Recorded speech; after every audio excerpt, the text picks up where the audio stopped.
Hello, I'm Michael Chaskelson and I'm here today with Steve Taylor. Steve is an academic, a researcher, a teacher, a writer, and has much to say on the subject of awakening and its relationship to daily life, to spirituality, and so on. Steve's done some fascinating research, and I'm looking forward to hearing more about that as well. So, Steve, welcome. Hello, Uh, Michael. Great to be with you. Very, very good. Steve, maybe we could dive straight in. Could you tell us just a little bit about yourself and your interests today? I think of myself mainly as an author and also a psychologist. I've spent a lot of time researching the connection between psychology and spirituality, researching people's experiences of spiritual transformation, and also what I call awakening experiences, which are temporary glimpses of a more expansive reality. And I've always been a spiritual explorer from a young age. I've also been a poet from a young age. So that, for me, there's a close connection between poetry and spirituality. Yes, indeed. Yeah, yeah. So, Steve, something I'd very much like to talk to you about. Well, I'm going to talk to you about a whole bunch of stuff, but what got me interested in your work initially is an internet search which introduced me to your book, The Leap. I was getting interested myself about the relationship between awakening and everyday life and how it occurs for people in everyday life. And I followed a set of links and came to your book, The Leap, where you talk about the way in which awakening manifests in people in a sample, we could say, of the general population. And clearly, I think you cover about 100 odd people, and in some ways, one could say that it's a fairly small sample size, but nonetheless representative of something.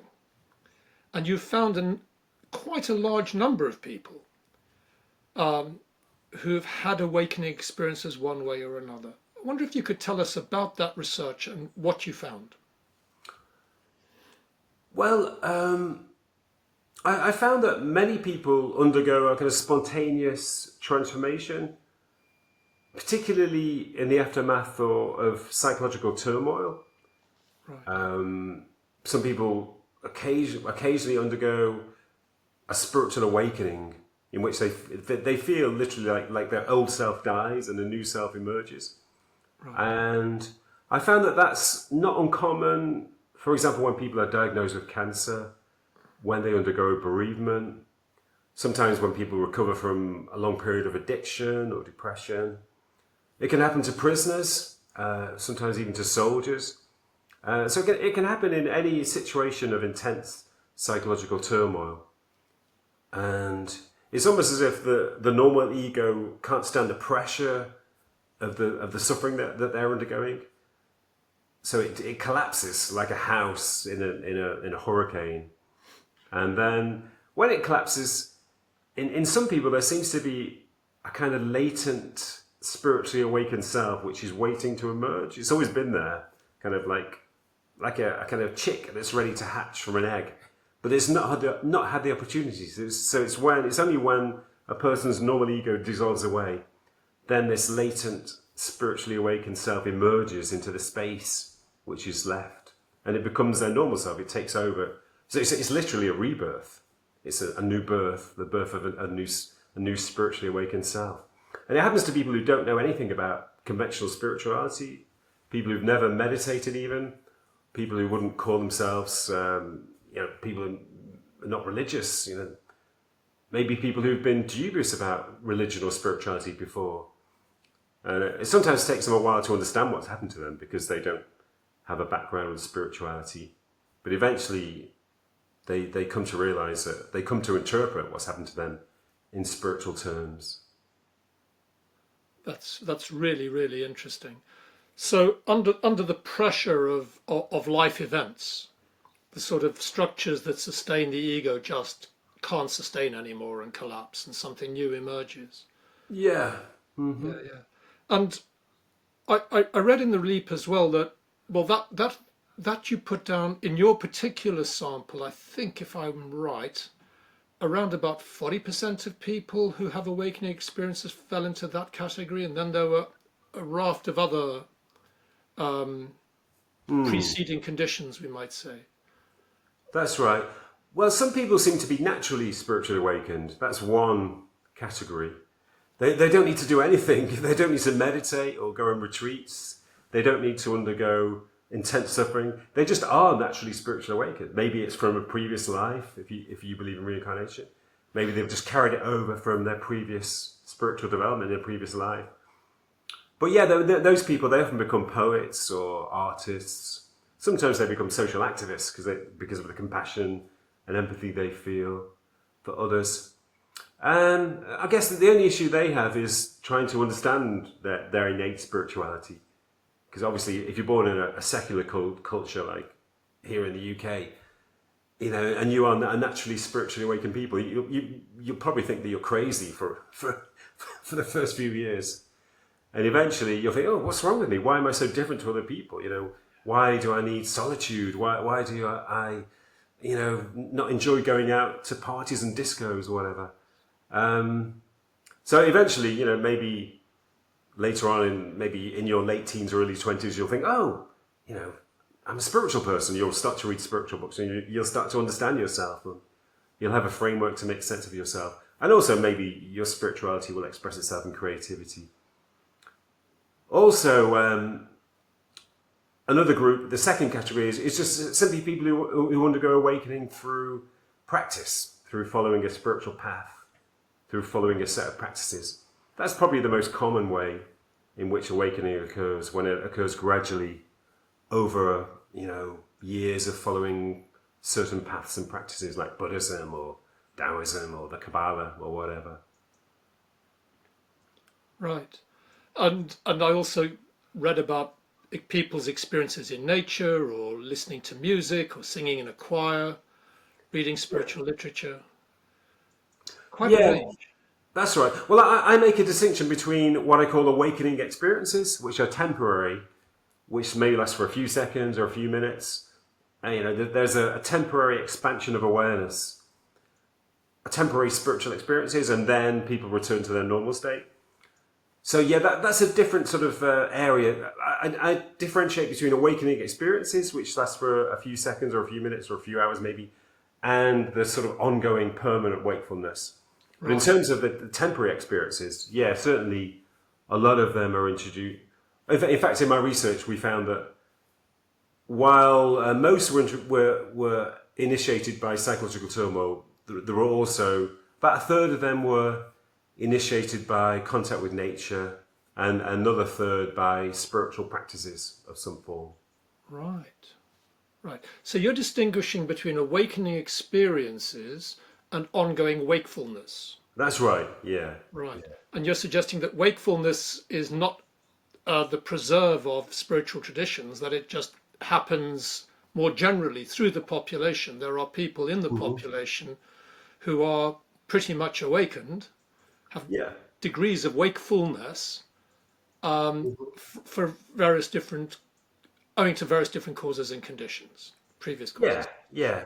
Those people may not even define themselves as spiritually awakened. They may not know anything about Yeah, spiritual traditions. I think in most cases they do, but in yes, some cases, particularly people who are naturally awakened, maybe they have never interpreted their experiences in those terms. Maybe they're just intensely altruistic people, right, right. people who feel intensely connected to nature, who sense something transcendent amongst them. But yeah, certainly many of those, certainly, both in terms of temporary awakening experiences and ongoing wakefulness, a lot of it happens outside conventional spiritual traditions.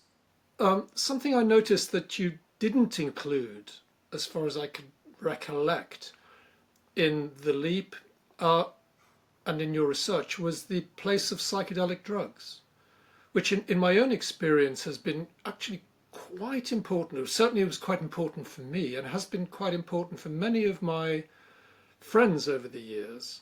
Hmm. That, they're late teenage, early adult, experiences with psychedelic drugs is what often set them off on a path. And I'm interested in also the current unfolding research into psychedelics and its place in relation to spirituality. I wonder if you have any thoughts about that. I do think that psychedelics can be very useful, particularly for people who haven't experienced awakenings in other contexts. But at the same time, I'm skeptical about the ongoing use of psychedelics. I don't think psychedelics can provide an ongoing path to awakening. No. I think I actually say in The Leap that psychedelics can be slightly misleading because they show us where to go, but they don't give us the means of getting there. Yes. You know, so I think psychedelics are really useful as allowing people to glimpse the landscape of wakefulness, but they don't give you the means of entering and exploring that landscape. Then you need to progress to spiritual practice. I think a lot of people do progress to spiritual practices, but I think other people do get stuck into psychedelics as a kind of thinking that they're a mode of awakening. Yes. But I think they're more likely to, if you use psychedelics regularly over a long period, I think there is a risk of psychological harm. Yes. Yeah, no, I'd agree with that. Yes. I like what do you remember what Alan Watts said about psychedelics? He said, once you get the message, hang up.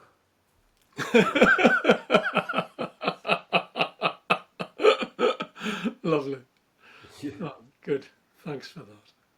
I'd love to hear your take on the relationship then between awakening experiences and wakefulness.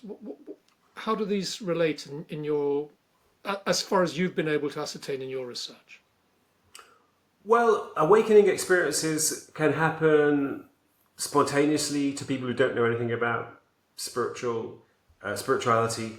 I mean, I've done talks to sort of psychology audiences, and people sometimes come up to me afterwards and say, "Oh, I've had one of these experiences. I felt the sense of being one with everything, but I'm not religious. You know, how can I have this experience when I'm not religious?" And I say, "Well, you don't need to be religious to have these experiences. They're a natural human phenomenon. You know, they can happen to anybody, no matter what background they're from, no matter what they're interested in." I mean, they do, about a third of them do happen in the context of spiritual practices. So there is some relationship.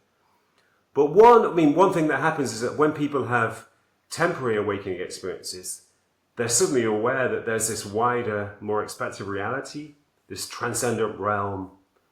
They're suddenly aware that it exists. So they have, the world is kind of blown apart in a sense.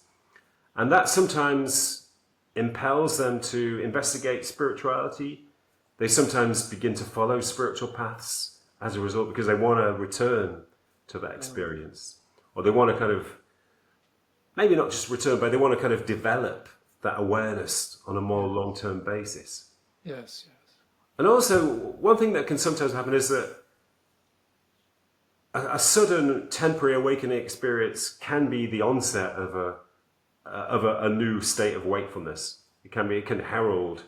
I mean, what normally happens is that when people undergo the shift we talked about earlier, they have a sudden, incredibly intense awakening experience, but it's not temporary. It fades a little bit. It kind of de-intensifies, but it then becomes their normal state. It kind of heralds this new state of being. Are we talking about people here like Eckhart Tolle, for instance?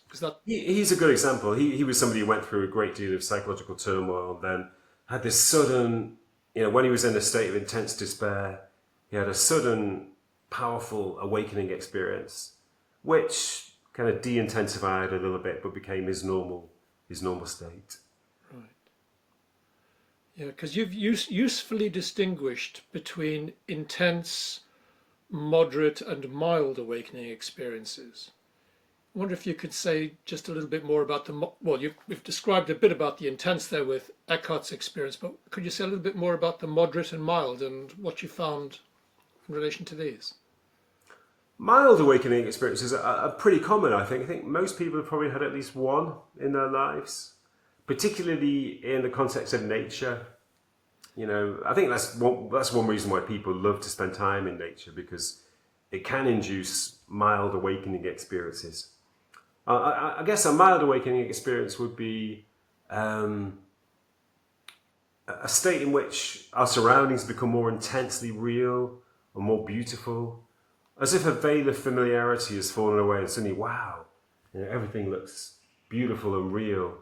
Things become fascinating. Mundane things become fascinating. Colors seem brighter.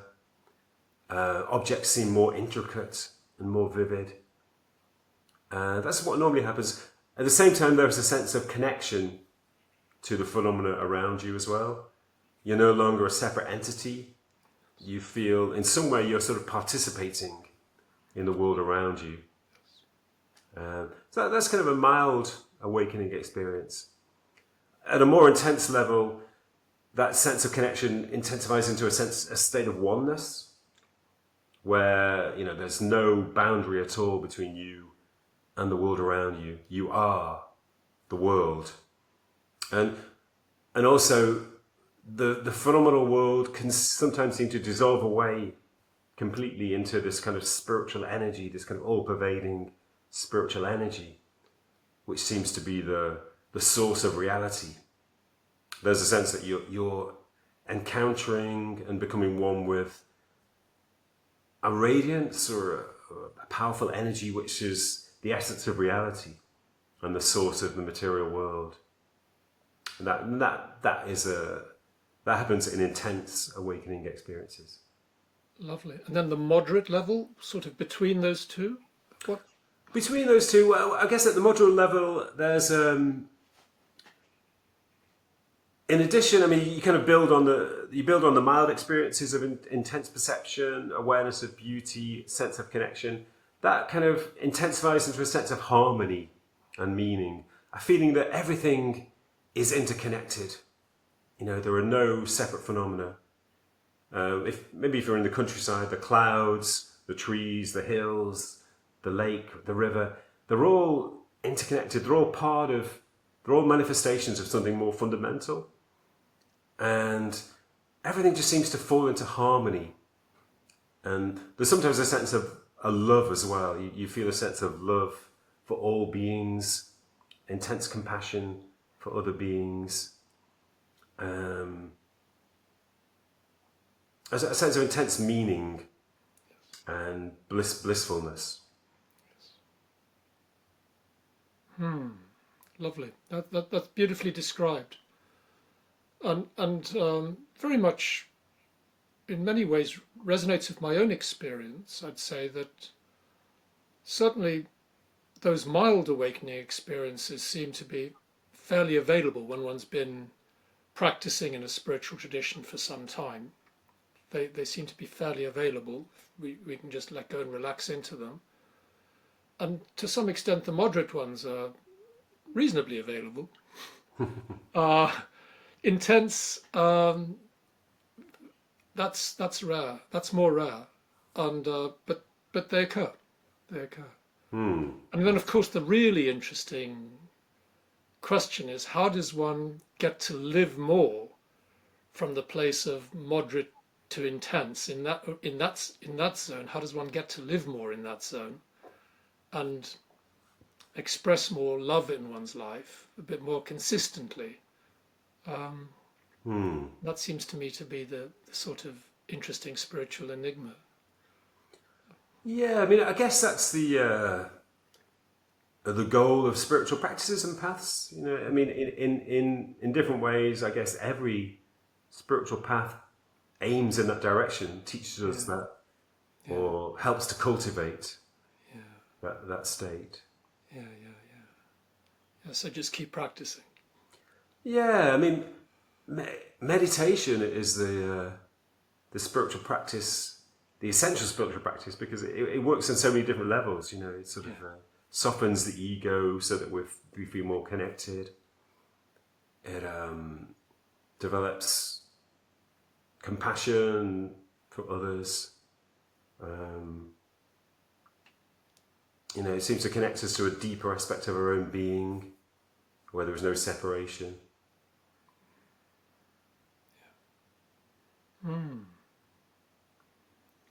Lovely. And these days you're teaching meditation a bit more, or forms of meditation. As far as I could tell from your new book, The Adventure, which I've read and really enjoyed, there's a you teach an approach to awakening there, which is, in my estimate, both unusual and practical. Uh, the traditions that I've encountered in my own journey so far have tended to focus much more on simple meditation practices, which develop in intensity, and then contemplations which come alongside them. And the suggestion, generally speaking, is that if one intensifies one's meditation practice sufficiently, either into, in some traditions, states of very intense concentration, which yield in time psychedelic kinds of experience, or through presence and openness of simply being right here, right now, in this moment, present, kind of Zen stroke Mahamudra stroke Dzogchen type approach, or compassion practices. Intensification of all of these leads one to the desired state. But what I find in what you seem to be teaching is, here are the qualities of awakening. These are the things we're going for, and you list disidentification from the thought mind. I'd love to go through some of these. Gratitude, presence, altruism, acceptance, the integration of mind and body, freedom from psychological attachment, and embracing mortality, overcoming the fear of death. So those 8. And you give practices for each of these in turn, and some of them seem to me to be allied to, findings in positive psychology.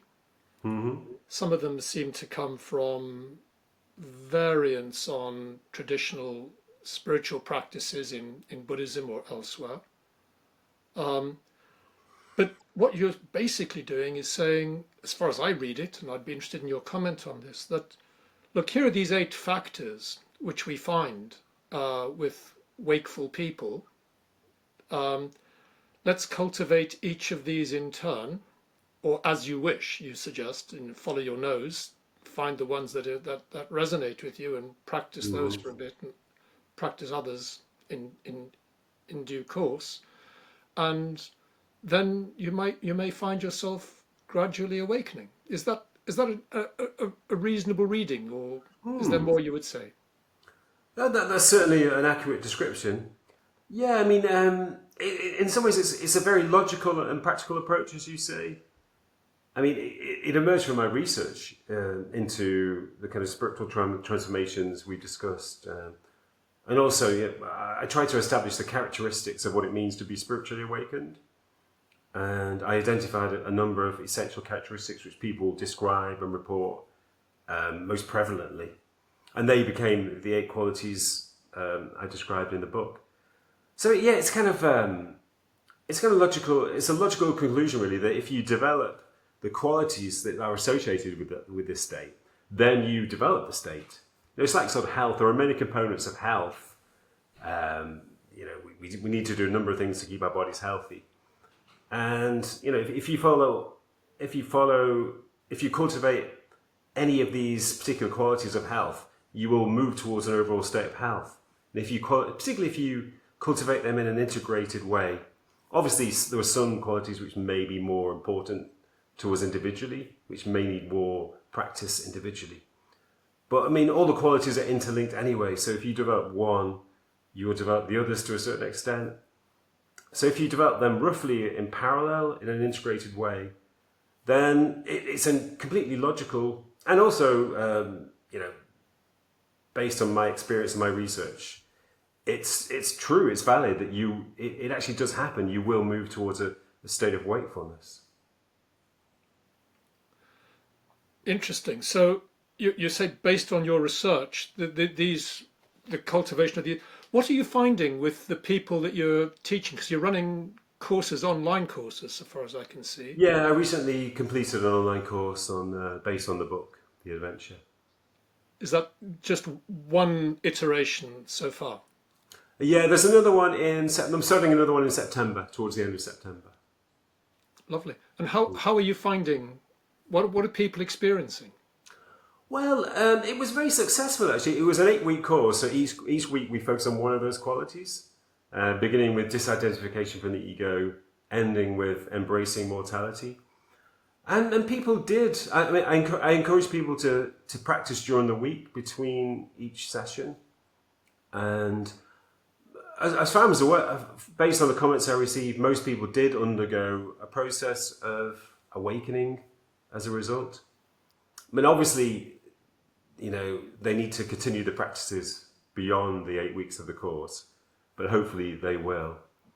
And yeah, I mean, I guess, one of my, as you sort of briefly mentioned earlier, one of my main principles is that awakening is accessible to everybody.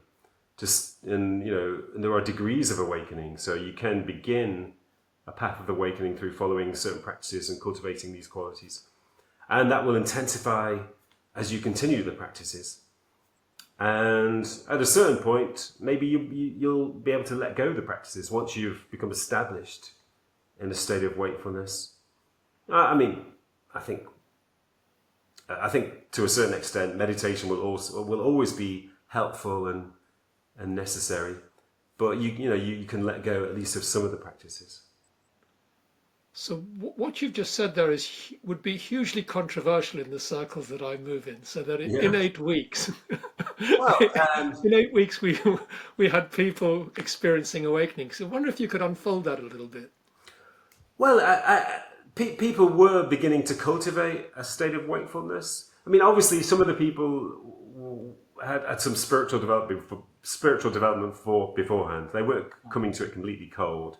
So it would probably be a different matter with somebody who was coming to it completely cold without any previous spiritual development or spiritual practice. Right. But certainly, the 8 weeks of the course were a major boost for people's spiritual growth. Right. And as I say, it's a question, obviously they would need to continue the practices beyond those 8 weeks. Right. Right. But I think even if somebody came to it completely cold, I do these practices with some of the students at my university on my positive psychology module. And, they're like mostly 19 or 20-year-old youngsters.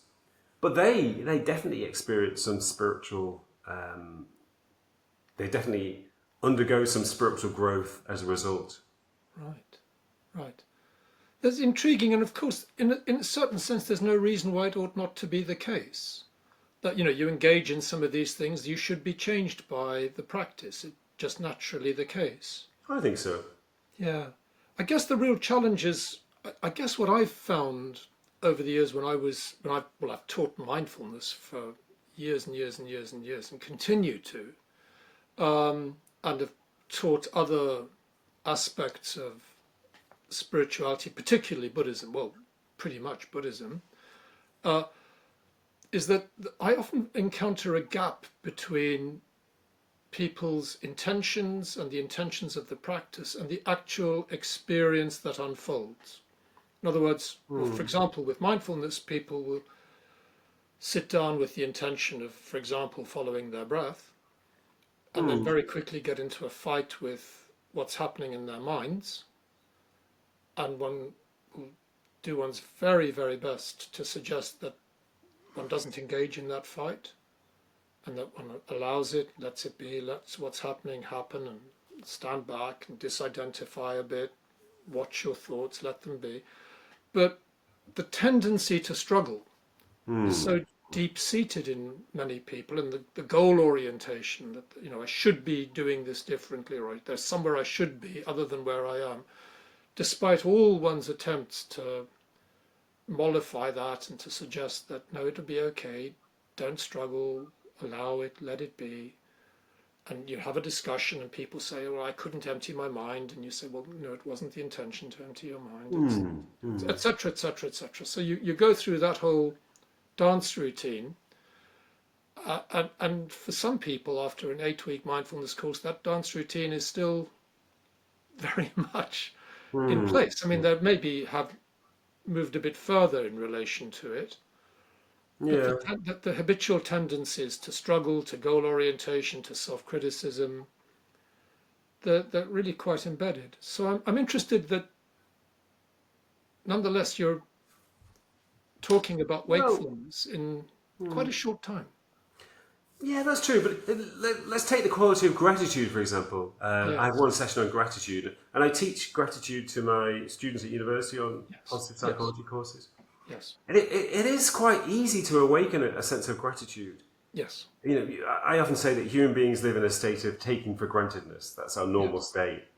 yes, But it's not, you can encourage people quite easily to develop a sense of gratitude through yes, certain practices and exercises. yes. Because it's there latently, it is a latent quality. Mm, Once it's arisen, people sometimes, well, we do fall back into taking for grantedness. But, there are certain visualizations or contemplative exercises which I use, which do seem to be quite effective in awakening a sense of gratitude. And I think that what I often say is that, once you practice gratitude for a certain amount of time, it becomes kind of habitual to you. So I think it is possible to awaken a sense of gratitude, which becomes an ongoing trait. mm, And I mean that's one of the changes that people undergo mm, following a brush with mortality. They often mm. they develop this ongoing sense of gratitude for life itself and for everything which their life contains. So in that sense, I think you can cultivate permanent Yes, change. yes, yes. No, I get it. So now I'm getting a, a nearer sense, if you could say, of the sort of scales on which we're working here. Hmm. Hmm. Because yes, and I get that it's possible to instill in oneself um, more continuous sense of gratitude, more continuous sense of gratitude. Yeah. That's not that difficult, No, I and don't it's think so. latently there. Altruism is another example. There's always been a strong connection between altruism and spirituality. It's one of the essential changes that people undergo in spiritual awakening. That they become more altruistic and Yes, yes, begin to live in service and yeah, yeah, to live a life of contribution rather than accumulation. And again, at my university, we have a session on altruism, and I say to my students, "Okay, I want you to go away this week and practice as many acts of altruism as you can. Be as consciously altruistic as you can several times a day, even if it just means complimenting other people. Just be as altruistic as you can." So they return the following week, and they sort of they look radiant, and I say to them, "Hey, how are you feeling?" They say, "Oh, it feels great." And they say, "I never realized how good it feels to be altruistic." And again, that's another change that can we practice it consciously for a while, then it becomes kind of habitual. It becomes ingrained, and that and altruism is definitely an aspect of spiritual awakening.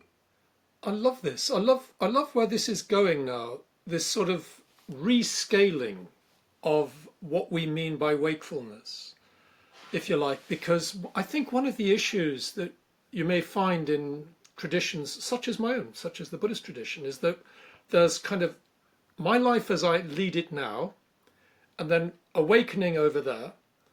And between awakening and my life as I lead it now, there's a massive cliff to scale or a chasm to leap or Hmm. the vast difference. And what you seem to be suggesting here is that, well, cultivate a bit more altruism, you'll be more awakened.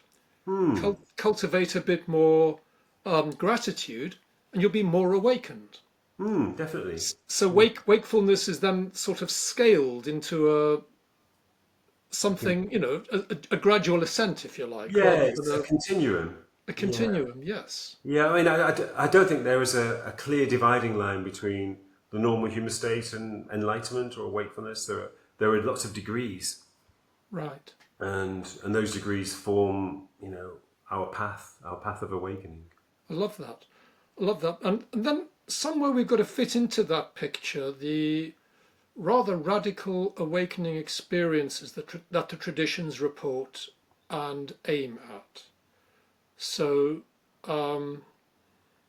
the Buddhist tradition, for example, would have quite clear distinctions of different modes of awakening experience.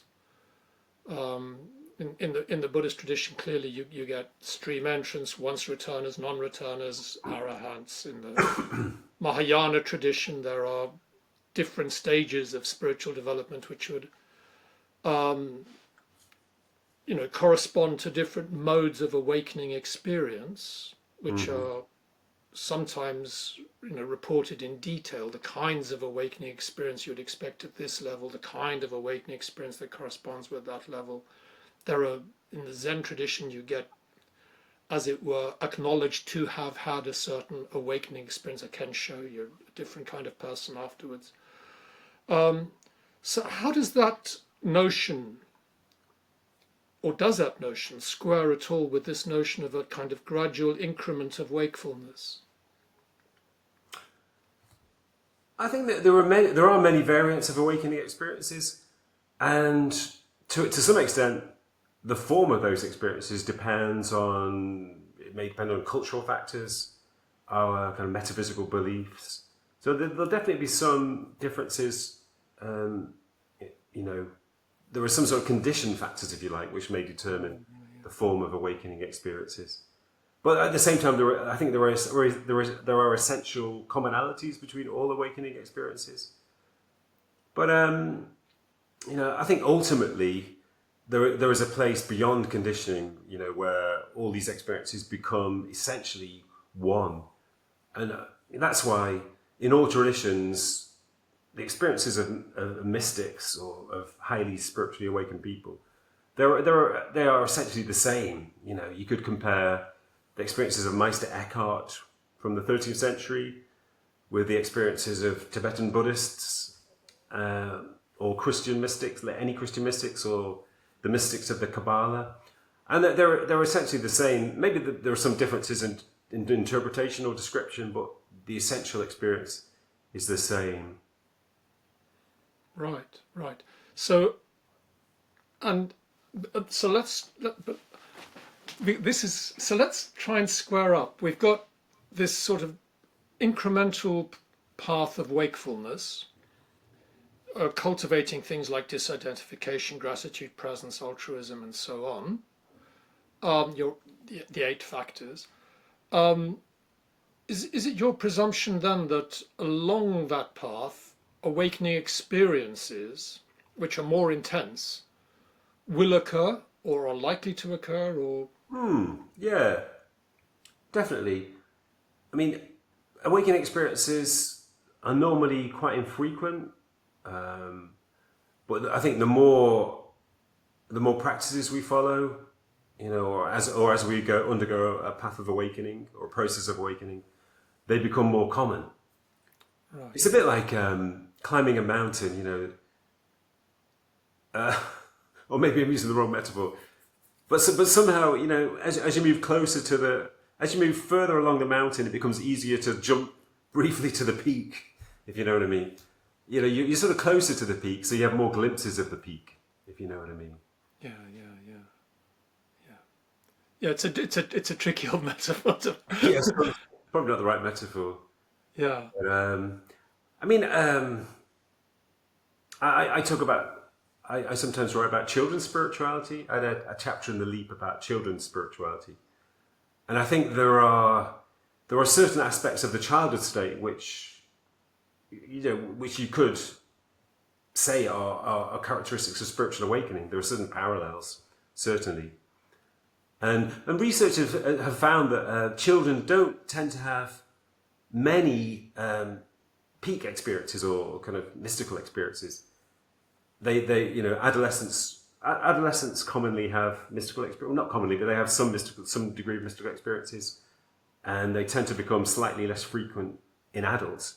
But I think the reason why these experiences are not reported so much by children is because children naturally experience a spiritual state. So to them, it's not a peak. They're kind of in an ongoing spiritual state, if you like.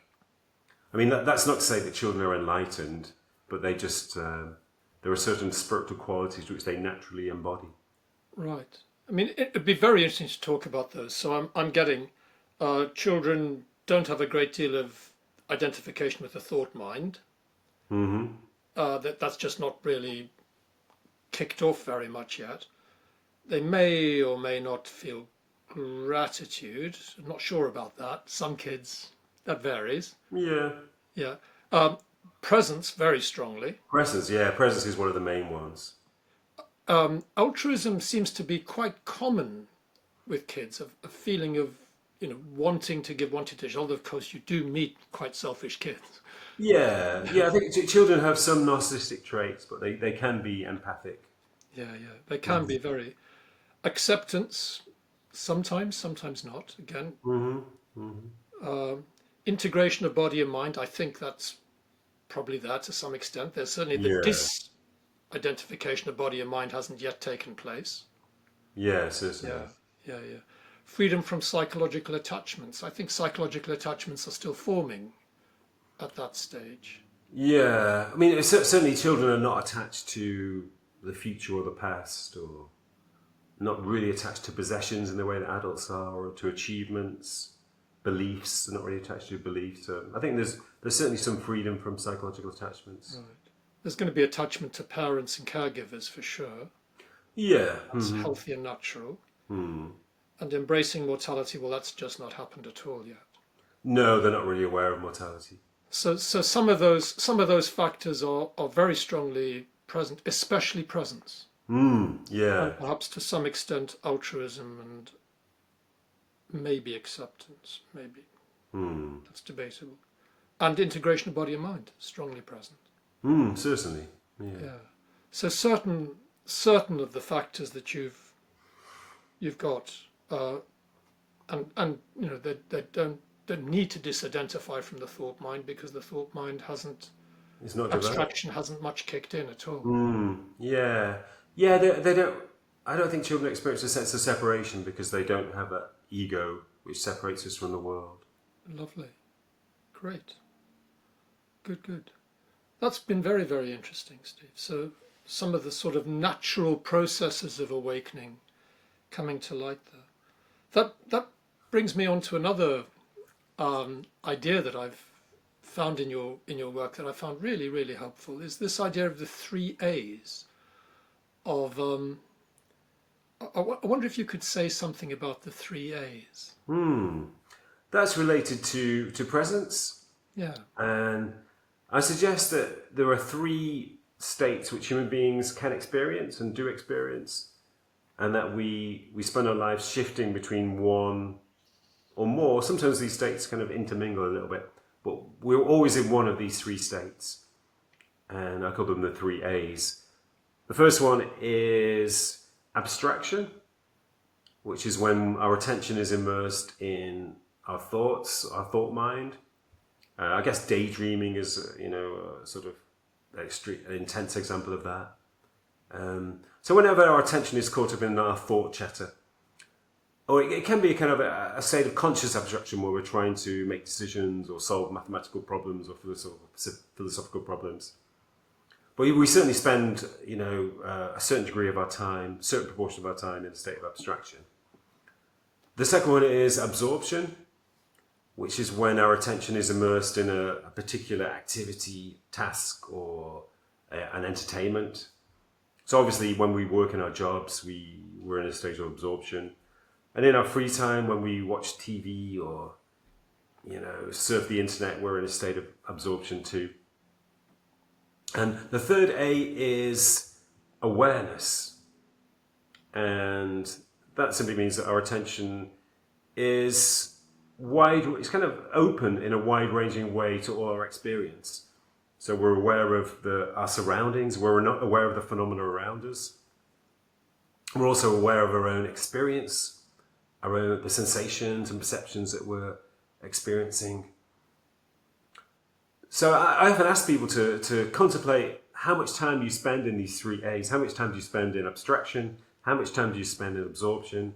How much time do you spend in awareness? And people almost always say that they spend the most amount of time, usually in absorption, then abstraction, and they spend the least amount of time in awareness. People normally say they spend 5% or 10% of their time in a state of awareness. But I always say to people, whatever we do, we have a choice about which of those three A's to be in. You know, when you're eating your breakfast, you can eat it in a state of abstraction. You know, thinking about, oh, what happened last night, or what do I need to do today, or just daydreaming. Or you can eat your breakfast in a state of absorption when you're reading the newspaper or checking your emails, not really aware of what you're doing or what you're eating. Or you can eat your breakfast in a state of awareness when you're aware of the taste of the food. You're looking out of your window, you know, taking in the reality of your garden or the sky or the houses, whatever. So you always have a choice of which state to be in. That's really lovely. And I sort of translate that to some extent, and it's not a perfect translation, but I find it helpful to think about the state of abstraction being on the one hand conscious thinking, although that may be somewhat absorptive, but also the default mode network, you know, that part of the mind that is just chattering away about itself all the time. And the state of awareness I think of as allied to mindfulness, Yeah. present moment attention. And then the state of absorption also has intersections with the state of flow, but isn't Yeah. always quite the same, because flow is not, some of the things that you describe aren't as challenging as flow experiences would be, like watching Yeah. telly, you know, isn't necessarily a state of flow, I think. No, I make a distinction between passive absorption and active absorption. Ah, yes, So flow is active absorption, and it's a very beneficial state to be in. yes, But passive absorption is less beneficial. You know, it's just when we're not using any mental energy. It's sort of like a trance-like state of yeah, absorption. lovely, lovely. And that's great. And for me, there's a relationship between the state of the default mode network, surely, in the inner chatter and ego identity, that there's some evidence that the default mode network is connected with us telling ourselves the story of our lives over and over and over again in tiny fragments. I must do this, I mustn't forget to do that. I wonder what she thinks of me. What have I got to do tomorrow? Oh, that's a great holiday to look forward to. I'm looking forward to that. I'm looking forward to that. Oh, I wonder if I should go and get a cup of coffee. All of these things Sounds like my continually, mind. continually us talking to ourselves about ourselves, telling ourselves the story of our identity over and over and over again. So that inner chatter, the default mode network, somewhat corresponds to your abstraction. But Yes. abstraction, I'm interested in abstraction as the mode of thinking about something consciously. Is that absorption? Is that awareness? Is that abstraction? Choosing. I would still categorize that as abstraction because it is immersed in mental activity. Yeah. I mean, it kind of overlaps a little bit with absorption, but I guess there's a distinction which I've heard made before between the deep mind and the shallow mind. Oh, And I mean, the shallow mind I guess it's the default mode network which chatters away. And there's a kind of a deeper mind, which is maybe that's where creativity comes from. The kind of like deeper. It's also like a kind of stream of activity, but somehow deeper. I guess some form of daydreams are a bit like that, when your mind is kind of associates at a deeper level, but it seems to give rise to creativity. So again, that's a kind of abstraction, but it's a slightly different form from the default mode network. interesting. Interesting. Yes. Oh, it would be very good to get, if we could find some ways of characterizing these a little more Yeah, precisely. Isn't it an interesting task to try to map these out just a little bit more? yeah. Yeah, I mean, also, I make this point in the adventure that, I mean, some people associate enlightenment or wakefulness with having a completely quiet mind. But in my research, I didn't meet anybody who said that their mind was completely quiet. And there are a lot of people said their minds were slower, and there was more space in their minds. But nobody said that they didn't have any thoughts at all. Oh, I've got someone for you. Oh yeah, who's Yeah, that? yeah. My own experience of on a solitary retreat of the default mode network shutting down. So I'm sitting looking into a fire, feeling very calm after quite a lot of meditation practice. And I have a thought that goes, no more thoughts. And that's the last thought for a few days. Mm-hmm. Um, that's just no more thoughts. Hmm.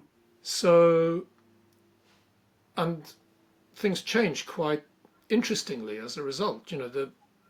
The way I post the event interpret that is that ego identity just temporarily goes away. Hmm.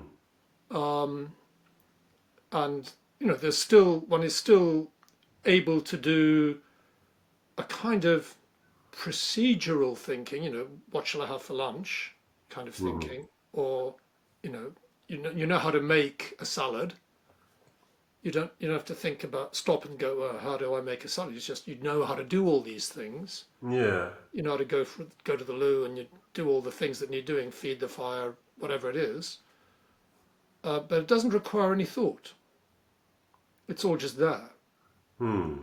And there is no thinking going on as such Yeah. for a few days. And then thinking gradually returns and things change again. I've Yeah. been feeling quite changed for a while. Uh, and it feels for a while fairly accessible. You can sort of slide in, slide out. Hmm. It tapers down, in my Yeah. experience. Yeah. So, Yeah. but there really is a sense of no thinking. Yeah. Hmm. It reminds me of the only person that I have encountered who describes something similar on a kind of as its normal ongoing state was Russell Williams, who was my kind of teacher Yeah, for a yeah, long time. He said that he normally had about 6 thoughts a day. right. So I thought that's pretty good, having 6 thoughts a day. And then, somebody said to him, okay, what are those thoughts? What are your 6 thoughts? As, we'd expect him to describe moments of wisdom or, of insight. But he said, oh, well, my first thought is usually, I wake up and think, what shall I have for breakfast? Then later on, I think, what shall I have for lunch? So just basic, practical, I Yeah, mean, yeah, whether you describe those as thoughts or not. But he said that in between those thoughts, there was just experience. yes, There was just awareness. yes, yes, But I think, if you do live a practical life in the world on yes. a day-to-day basis, you need to think to a You certain do, degree. you do, you do. But And I think the important thing is that thinking should be a tool. It should be something that we can use when necessary. But it shouldn't rule our minds. It shouldn't dominate our minds in the way that it normally does. no, ideally, of course, yes, ideally, yes. And and I must add that I'm not saying that I'm thought free these days. I do think, sometimes quite a bit. But sometimes I think I can choose not to for a bit. For a bit. Yeah. I remember when I first learned meditation, I think I was 23 years old or something like that, at my local Buddhist centre, the Samatha Centre here in Manchester. At the end of one of the sessions, my meditation, we had like a one-to-one session with the teacher, and he said to me, "How's your meditation going, Steve?" And I said, well, it's not going very well, to be honest, because my mind is just crazy. I sit down to meditate and all these thoughts pass through my mind really quickly. And I can't focus on my breath. They keep taking my attention away from my breath. And it's quite, it's quite kind of, I didn't realize how restless my mind is until I sat down to meditate. But the guy said, this is really good. You're making good progress. And I said, what? It doesn't feel like it's good progress. But he said, no, it's good because you're not identifying with your thoughts. You're watching your thoughts pass by without being taken away by them. You're watching them as if it's a stream flowing by, or as if it's a TV program and you're sitting in the corner of the room watching it. So it's that kind of disidentification which is really important from thoughts. Once you disidentify your thoughts, then you can begin to slow them down and maybe even experience some periods of no thought. Yeah, lovely. Yeah, and that happened quite early on in your practice, that disidentification. Yeah, I guess so. Yeah. And yet you didn't think it was at all useful until it was pointed out to you. Well, yeah, it didn't occur to me that. I guess I'd always experienced some degree of disidentification, but I remember the meditation teacher saying to me, most people are completely immersed in their thoughts. They don't realise that thoughts are taking place because they're just completely immersed in them. Yes. So it didn't really occur to me until he pointed it out. Lovely. Good. Well, thank you very much for all of this, Steve. Is there anything more you'd like to cover, or anything you'd further like to say while we're all still here? I can't really think of anything, to be honest. I think we've covered a lot of ground. I guess, there's one thing that's kind of lies behind all of my writings, and that I've always felt that there is a kind of evolutionary aspect to spiritual awakening. I've always felt that we're undergoing a collective awakening, and I even think that if you look back over the last 2 or 3 centuries, there are some signs of a collective awakening taking place. But I think ultimately, spiritual awakening is an expansion of awareness, an intensification of awareness. And if you look right back to the beginning of evolution, life on Earth, as it evolves, it undergoes an expansion of awareness. As living beings become physically more complex, they also become more aware, more sentient, and more aware of themselves, and more aware of the world that we're living in, more aware of each other. So I've always felt that spiritual awakening is connected to this process of evolution. It is a manifestation of the process of evolution.